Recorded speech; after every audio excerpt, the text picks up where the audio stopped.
Good afternoon, it's Pastor Marty from the Afternoon Drive.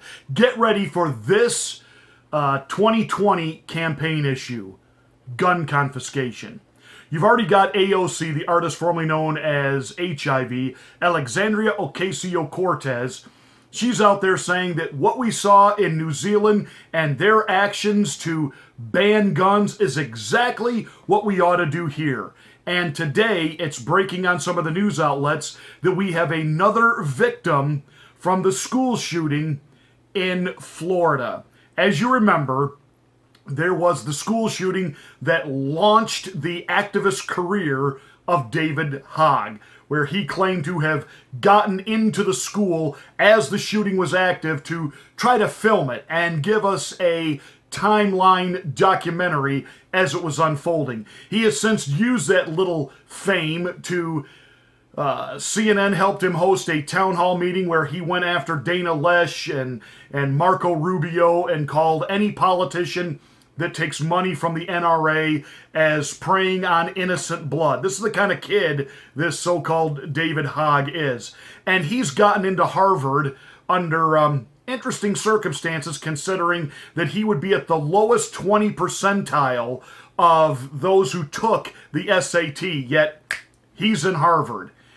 You know, we got this other college scandal going on out in Hollywood. Why aren't we looking at David Hogg? Well, we know how he got there. His activist views, and somebody, some liberal billionaire, is behind not simply David Hogg, but this gun confiscation. And now we have the story of Sydney Aleo. She's 19, of Coconut Creek, and apparently she died on Sunday having taken her own life.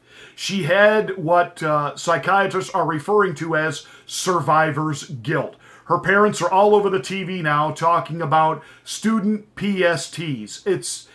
It's tragic. I feel bad. I feel bad for all of the families that have had to deal with this heartbreak at Parkland. But understand what's going to happen to Sydney Aleo's parents. In their grief, they are now going to be preyed upon by the 2020 presidential candidates. They're going to be given a platform. They're going to be taken on the road and on campaign tours. And Americans tend to do not always their best interest moves when they've been moved emotionally and haven't had time to think it through rationally. Think about how much freedom we gave up after the 9/11 attacks.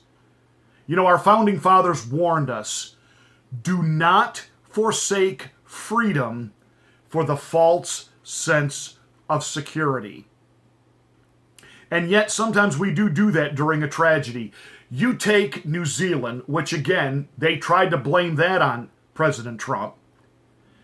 And now you couple the fact that it's just another reminder. See, look at this beautiful young lady and what she could have done and what she could have achieved. And she's a victim. She's part of the death toll after the fact.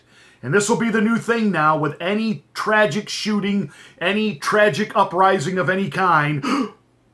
The guilt suicide after.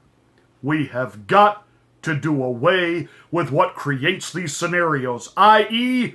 guns. You know, semi-automatic, bump stock, all this stuff that they come up with what they really want and where it's all leading is complete and total gun confiscation. Oh, Shazam, Batman. Diane Frankenstein, who is quoted as saying, round them up, but I couldn't get the votes. She's back out with her same mantra. She wants the guns rounded up. This is going to be a 2020 campaign issue. Mark my words on it. Get ready. We got to defend once again and continually always the Second Amendment. Again, does our heart go out to these families? Certainly it does. But let's beware. This is another issue now the hard left will use to divide us, stir up another emotional situation where there is the potential, instead of acting in our best interest, we will act in what we think is a compassionate interest And in the end, we'll lose more freedom and actually lose our protection. That's it. Hit the subscribe button, hit the bell, get notification of my next rant.